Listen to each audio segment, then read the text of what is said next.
আলাইকুম। আমি এখানে 250 গ্রামের মতো বোম্বা মরিচ নিয়েছি। যারা ঝাল খেতে পছন্দ করেন আজকের রেসিপিটি তাদের জন্য। আমি একটি প্যান বসিয়ে দিয়েছি। প্যানটি হালকা গরম হলে আমি এখানে সরিষা তেল দিয়ে দিচ্ছি। তেলটা আপনারা আপনাদের ইচ্ছা মতো দিতে পারেন। যারা ঝাল খেতে পছন্দ করেন তাদের এই আচারটা খুব ভালো লাগবে।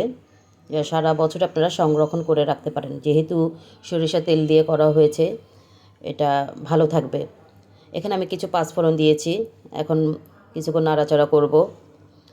আমি 250 গ্রামের বোম্বা মরিচের জন্য 200 গ্রাম রসুন নিয়েছি। আমি মরিচটা বেশি নিয়েছি, রসুনটা কম দিব।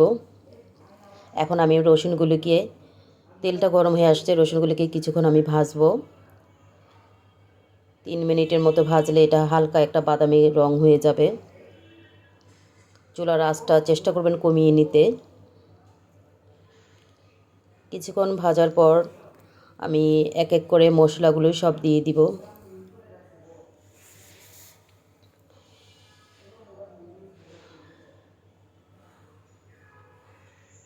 সরিষার বাটা দিয়েছি 1 টেবিল চামচ, রসুন বাটা 1 টেবিল চামচ, লাল মরিচের গুঁড়া 1 টেবিল চামচ, ধনিয়া গুঁড়া 1 টেবিল চামচ, হলুদ, লবণ আপনারা স্বাদ মতো দিবেন। চিনি দিয়েছি 1 টেবিল চামচ।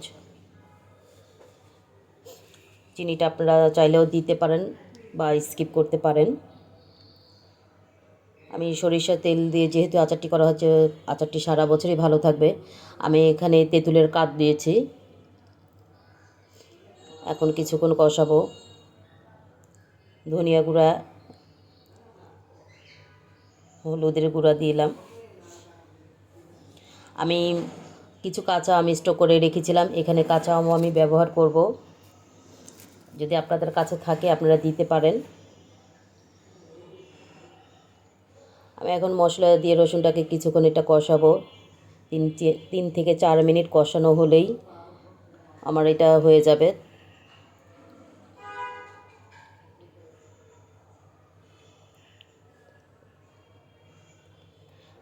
আমি ভিনেগার দিব 2 টেবিল চামচ। আসলে ভিনেগারটা দিলে আচার ভালো থাকে।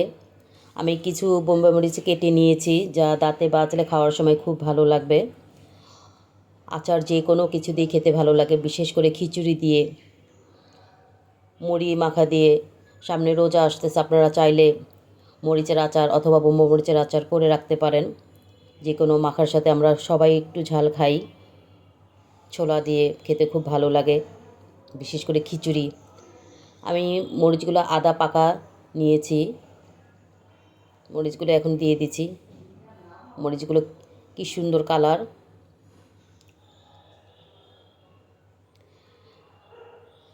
দেখতেও ভালো লাগছে।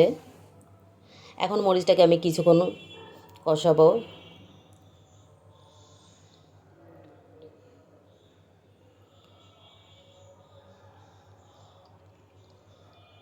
আমার মরিচ আচারটা প্রায় হয়ে আসছে, দেখেন কিভাবে ফুলে আসছে। চুলা থেকে নামিয়ে দিলে মরিচটা অনেকটা চুপসে যাবে। এখন আমি শেষ পর্যায়ে যে আমগুলো রেখেছিলাম সেগুলি দেবো, কারণ আমার আমগুলো আগে থেকেই সিদ্ধ করা, তাই আমটা আমি পরে দিয়েছি। কয়েক টুকরো আম দিব এখানে।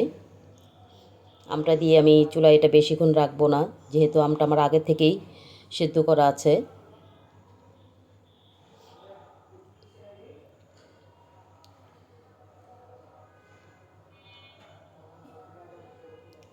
আসলে বোম্বাই মরিচের আচার অনেকটা লোভনীয়, দেখলে যে কেউরই খেতে ইচ্ছে করে।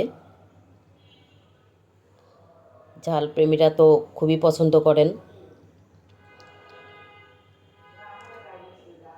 আগে অবশ্য রোদ্রে দিয়ে আচার বানানো হতো, এখনও কিছু কিছু জায়গায় হয়, কিন্তু আমরা যেহেতু অনেকে রোদ পাই না, তাই চেষ্টা করি চুলার মধ্যে আচার বানাতে। খাওয়া তো আর থেমে থাকে না, তাই চুলার মধ্যেই চেষ্টা করি আচার বানানোর জন্য। আমার আচার প্রায় হয়ে আসছে, আমি চুলা থেকে নামিয়ে দিব, আর বেশি সময় রাখবো না।